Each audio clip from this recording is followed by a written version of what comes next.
I have a feeling that people who likes politician and economy will love this episode, which means that Chibi most likely loved it, and because I really loved the beginning of it. And I'm not talking about Layla standing in, shall we say, almost underwear, you could call it, or night gone. Man, it's not that part. It's actually the part where we find out that merchants has been coming to the Japanese headquarters in the special region to trade with them.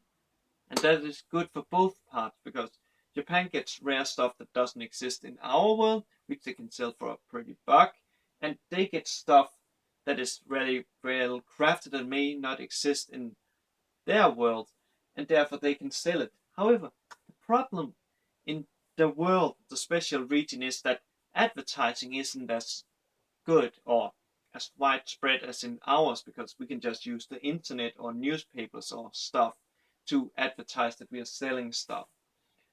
So yeah, how and that means that they could in theory lose out on money because there could be a person that was willing to give 20 gold for an item which was he was forced to sell for 50 gold because that person wasn't there.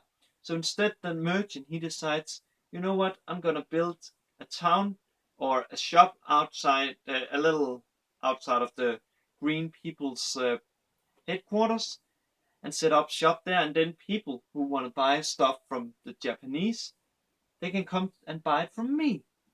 That is smart because then the Japanese they earn money by him buying from them, and he earns money because people comes to him, and that actually leads to a town being built up because people decides it's better to stay there because then they can check in on the stuff and look at what news good he has gotten the next day.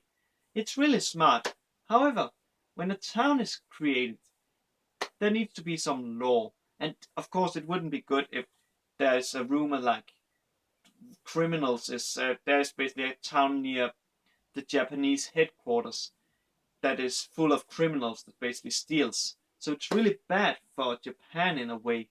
However, they cannot just say go away, because that would be bad for business. So they are lucky that one maid, I think she was called Mian, she offered to basically have her mates work there, and we see them doing a lot of stuff. One of them is doing, let me see what Dola she was called. She was a waitress at the tavern, and we also see another girl. I'm not sure if that's even Dola, who actually, she isn't gonna take piss because when a dwarf he touches her butt, she kicks him out of the door and tells him that her butt is too good for him. And when he is about to go back in, then Rory shows up, and people really fears Rory. Really fears Rory. Even thought she's such a good girl. And she even brought a person I had totally forgotten about, the bird girl.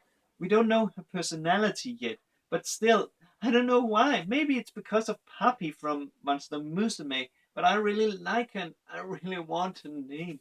And maybe having a role because I like that girl. She is so oh yeah, I don't know. Because we haven't seen, maybe it's just her character design that appeals to me. I really don't know, man. But yeah, the dwarf he runs off, and then we actually gets into something really serious because Luna, she is searching for her dead father, and one of the, shall say, soldiers in the army, a girl or a woman to be exact, called Kurakawa. She's talking with Itami and Rory and another soldier. I cannot.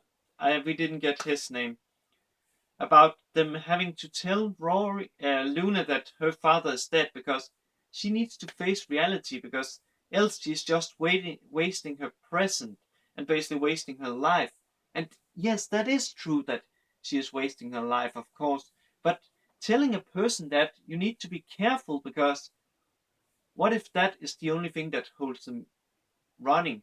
And if they tell her that and then she breaks down, will Kurakawa then, shall say, take care of her? And she says she will, but what about the day when Itami and the entirety of Japan, they have to pull back to their own world.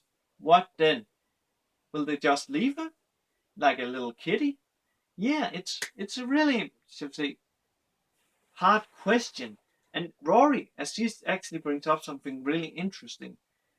To get a satisfying death, you have to honor life as a basically have a really good life, because you can die happy if you have had a satisfying and a fulfilled life, and that is true.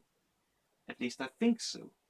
Of course, there's people who are, should say, young, or maybe, yeah, young people. They may not see it that way, and I can understand that, because missing out of potential things you can do seems like a bad thing. But when you're getting old and frail and stuff like this, basically bending it or just getting up from a chair is becoming a chore rather than a joy.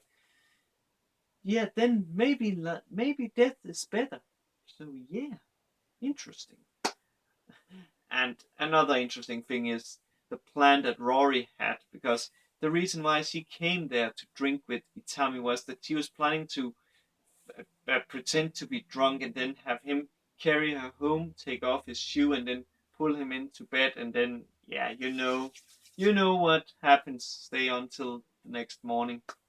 Sadly, uh, sadly, the dark elf, should we say, ruins that by telling her by asking in the establishment why they are serving beer to minors, and what she means with that is Rory, because of course Rory looks like a minor because of her demigod status. So yeah, and oh man, I like how people is afraid of that. I like that. I like that so much. And also, oh man, how she, instead of like correcting her, she actually plays on it and tells the dark elf Yao Hadushi that Itami forced her to drink, then that she didn't want to. So yeah, it's funny. It's so funny, man. And then when Itami he runs off, because he's really good at running away, and Rory also vanishes. And actually, one thing I almost forgot is something really interesting and really important for guys, because as Itami says, I don't have energy enough to be nice to everyone, and I know that, even though I try to be nice, simply because of my diabetes and I cannot eat sugar and stuff, and I have to think about what I eat. I don't have the energy to be nice to everybody and try to please everybody.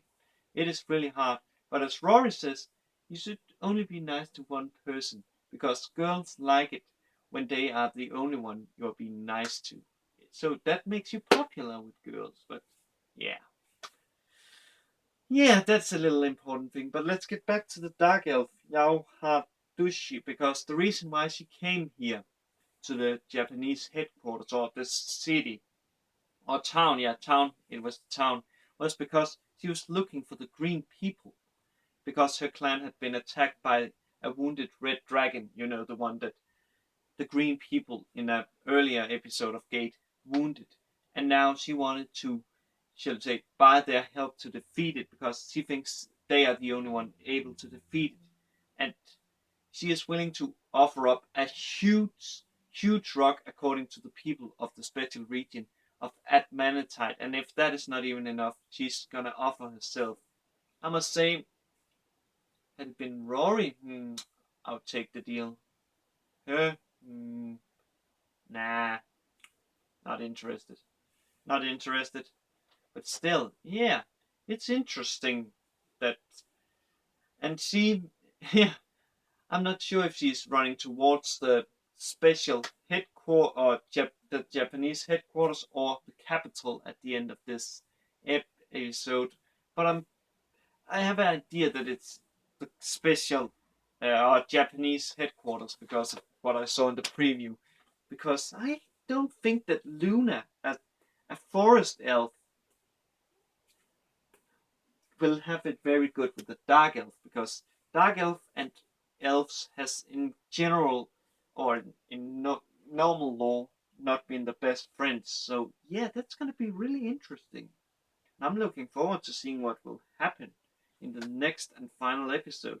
And then, luckily, I don't have to wait a lot to get the next season of Gate. But until then, see you guys. Have a good day. Good night, wherever you are. Cheers.